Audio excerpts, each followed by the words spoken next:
Pike and the doctor. Let me just love Mom. Please hold the phone. I love you. I love you too. I love you. This is Christa Pike. At just 19, she became the youngest woman on death row and the first woman Tennessee planned to execute in almost 2 centuries. Her crime? The brutal murder of a fellow Job Corps student.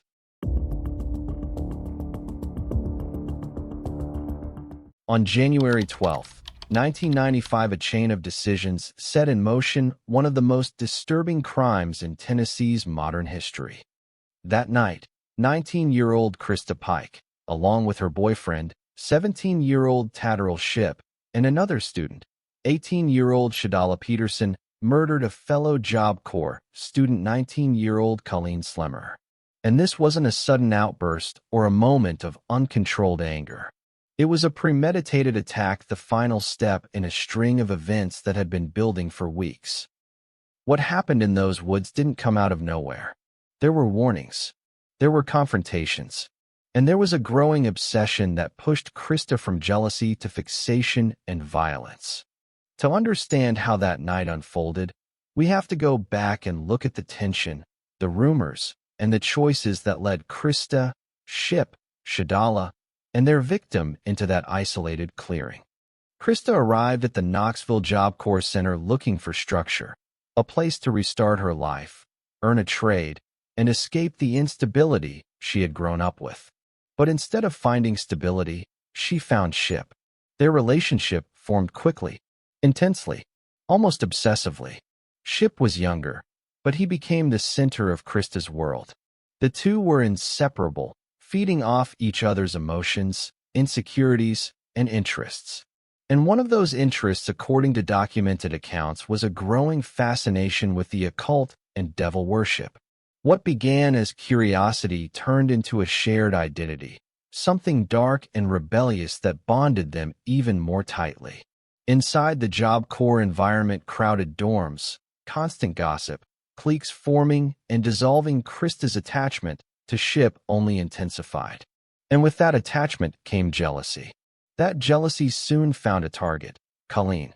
Colleen was another 19-year-old student, outgoing, friendly, and known around campus. But Christa became convinced without evidence that Colleen was trying to get close to Shipp. Rumors spread. Arguments sparked. Christa confronted Colleen more than once, accusing her of flirting, of interfering, of trying to take what was hers. The tension didn't fade. It escalated. Christa's obsession deepened. Her interest in the cult grew darker, and her fixation on Colleen became the center of her anger. By early January, she wasn't just jealous, she was planning. She talked to Shipp and Shadala, and together, they formed a plan to lure Colleen away from campus and teach her a lesson. On January 11th, 1995, Christa told her friend Kim Iolio that she'd planned to kill Colleen because she just felt mean that day. Iolio dismissed it as just talk, but her dismissal would soon turn to regret.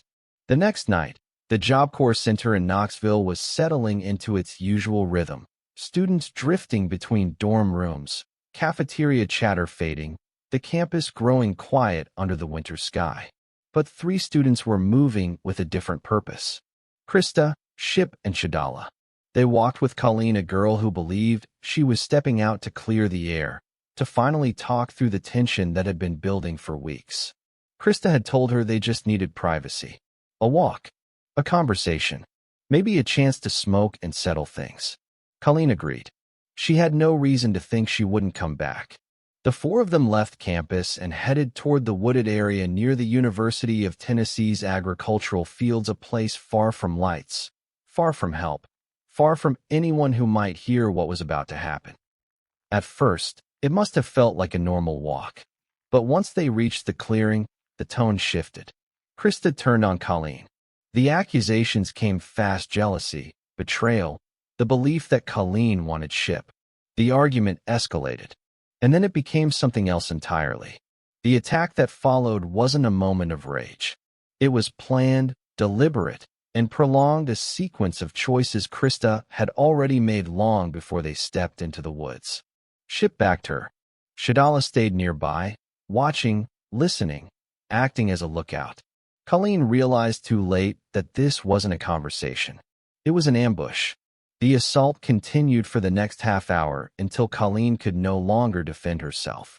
Colleen was taunted, beaten, and slashed, and Christa even went so far as to carve a pentagram into her chest. She ultimately ended Colleen's life by bludgeoning her with a large piece of asphalt. And when it was over, when the woods had gone quiet again, Christa did something that would haunt the case forever. She took a fragment of Colleen's skull, a trophy, a symbol, a piece of the girl she had just killed. And when they returned to the Job Corps Center, Christa didn't hide it. She bragged. She showed the fragment to other students and talked about what she had done with a kind of pride that chilled everyone who heard her. This is where the story of the murder pauses, because to understand the cruelty of that night, you have to understand who Christa Pike was before she ever stepped into those woods. Christa was not born into stability. She was born into chaos. According to documented accounts, Christa's childhood was marked by severe, repeated physical and sexual abuse, beginning when she was very young. She grew up in an environment where the adults around her were unstable, violent, or absent. Her mother struggled with addiction. Her father was not present. The people who were supposed to protect her often became the source of her trauma. She was exposed to violence long before she understood what safety was. She learned fear before she learned trust. By the time she reached adolescence, Christa had already endured more trauma than most people face in a lifetime. Reports indicate she suffered from organic brain damage, bipolar disorder, severe PTSD, long-term emotional neglect. These conditions were never properly treated. No one intervened. No one gave her the support she needed. Instead, she drifted through unstable homes, abusive relationships, and environments where violence was normal. She learned that control came from intimidation, that love came with pain, and survival meant striking first. By the time she joined Job Corps, Christa was a teenager carrying years of untreated trauma, mental illness, and emotional instability. She was volatile, impulsive, and desperate for attachment, especially to Ship, who became the center of her world. Her jealousy toward Colleen didn't come from nowhere. It came from a lifetime of fear, abandonment, and the belief that losing someone meant losing everything. None of this excuses what she did, but it explains how she became capable of it. And so, when Christa walked back onto the Job Corps campus holding that fragment of skull, when she bragged to other students, when she showed it off like proof of her power, she wasn't just displaying cruelty. She was displaying everything she had become, everything her childhood had shaped, everything her trauma had twisted. A girl who had been hurt her entire life had now become the one who hurt others. And that skull fragment, that small, horrifying trophy, became the symbol of a crime that would follow her forever. While she was busy talking, the woods were growing quiet again. And in that silence, Colleen's body lay undiscovered, but not for long. The next day, a campus worker walking near the University of Tennessee's agricultural fields noticed something unusual in the clearing. At first, it looked like debris or discarded clothing. But as he stepped closer, he realized it was something far worse. He called the police immediately. Within hours, the area was sealed off.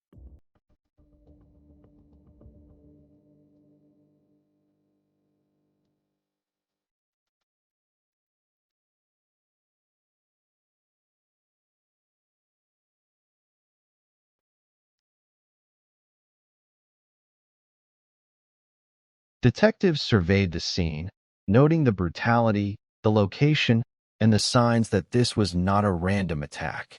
They knew right away this was personal and likely committed by someone who knew the victim, and that suspicion led them straight to the Job Corps Center. When investigators arrived at Job Corps, they began asking questions. Who had seen Colleen last? Who had she been with? Who had conflicts with her? The same names kept coming up: Christa, Ship, and Shadala. But what truly sealed their fate wasn't just rumor. It was Christa's own behavior. Students told detectives that Christa had been bragging about the murder. Some said she described the attack. Others said she showed them the fragment of skull she had taken as a trophy. That detail the trophy horrified investigators, and it matched what they had seen at the crime scene. 2 days after the murder, on January 14, 1995, police arrested Christa and Ship. Shadala was also taken into custody for her role as lookout. During questioning, Christa's confidence began to crack. Faced with witness statements, physical evidence, and the skull fragment she had kept, she eventually confessed to her role in the killing. The case was now airtight.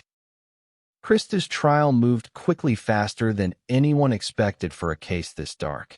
She was only 19, but the courtroom saw none of the confusion or immaturity you might expect from someone her age. Prosecutors painted a very different picture, a young woman who had acted with purpose, with calculation, and with a level of cruelty that stunned even seasoned investigators. They walked the jury through the weeks leading up to the murder, the jealousy that had been simmering, the way Christa fixated on Colleen, the tension that kept building until it finally snapped. They described how the plan formed, how she involved Ship and Shadala, how she lured Colleen into the woods that night with the promise of peace. And then they told the part that made the courtroom fall silent. After the killing, Christa kept a piece of Colleen's skull and showed it off. Not with fear, not with regret, but with pride. The jury listened as witness after witness described Christa bragging about what she had done, almost as if she wanted people to know. The prosecution used those moments to show the jury exactly who they believed Christa was: not impulsive, not confused, but deliberate. The courtroom was packed every day. Reporters filled the benches. Community members sat shoulder to shoulder, trying to understand how a 19-year-old girl could be at the center of something so brutal. The air felt heavy, tense, as if everyone was waiting for something to break. In March 1996, the verdict was delivered.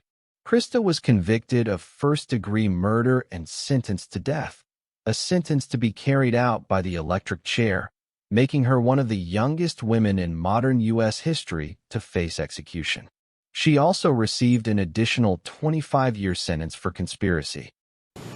It is therefore ordered that you shall be put to death by electrocution in the mode prescribed by law, and that you shall be transferred to the custody of the warden at the Tennessee Prison for Women. And further, on the 12th day of January, 1997, your body shall be subjected to shock by a sufficient current of electricity. Oh God, have mercy upon you. Can I please have my mom before I go? Mr. Bates, please hold Miss Pike in the dock. Please, let me just love my mom. Please hold Miss Pike in the dock. I love you. I love you too. And I love you too.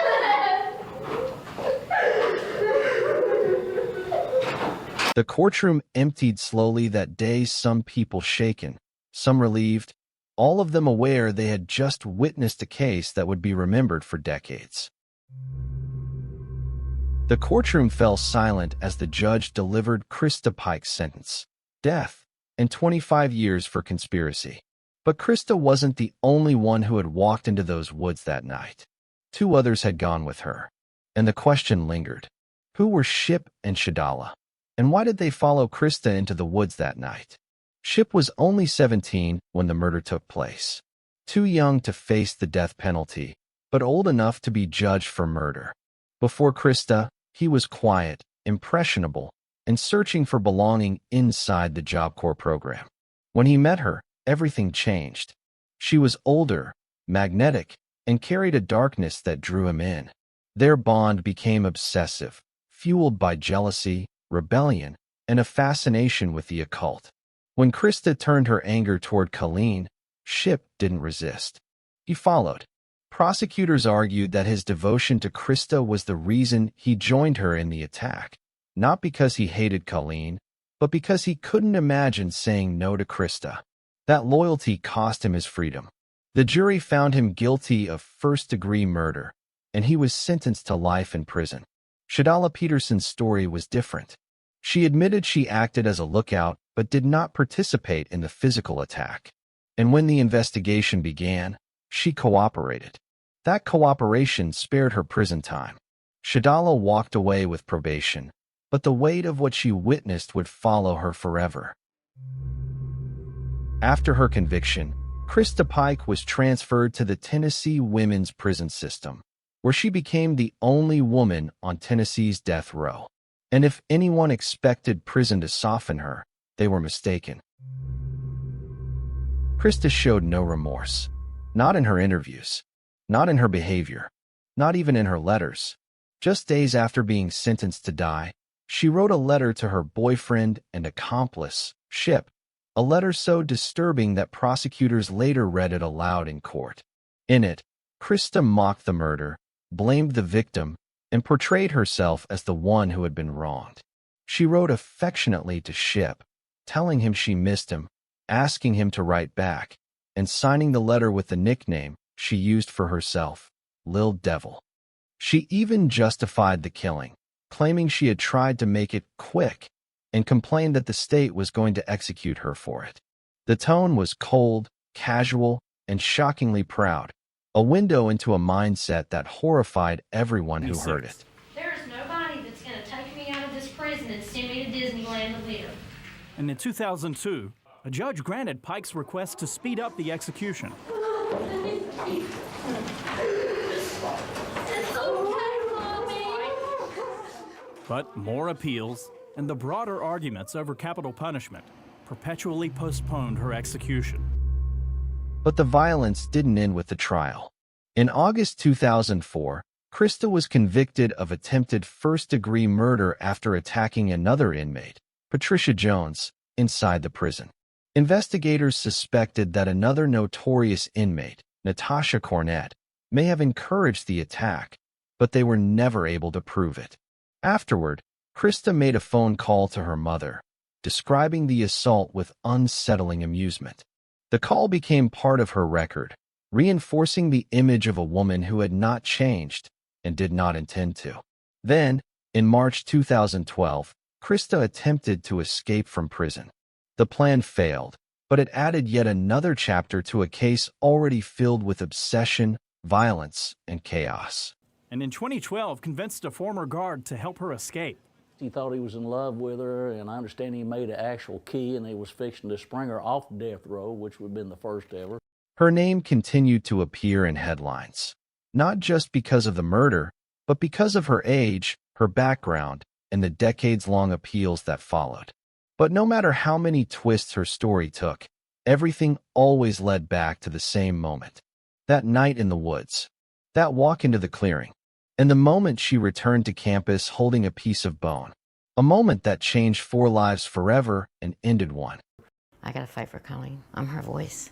In Florida, Mae Martinez says she needs Tennessee to give her closure because the state will not release the final piece of Colleen's skull until Pike's case is completely closed. They need to put Colleen to rest. Execute her or give her life and give me the rest of Colleen back so I can live. Her story deserves to be remembered not for the way it ended, but for the person she was.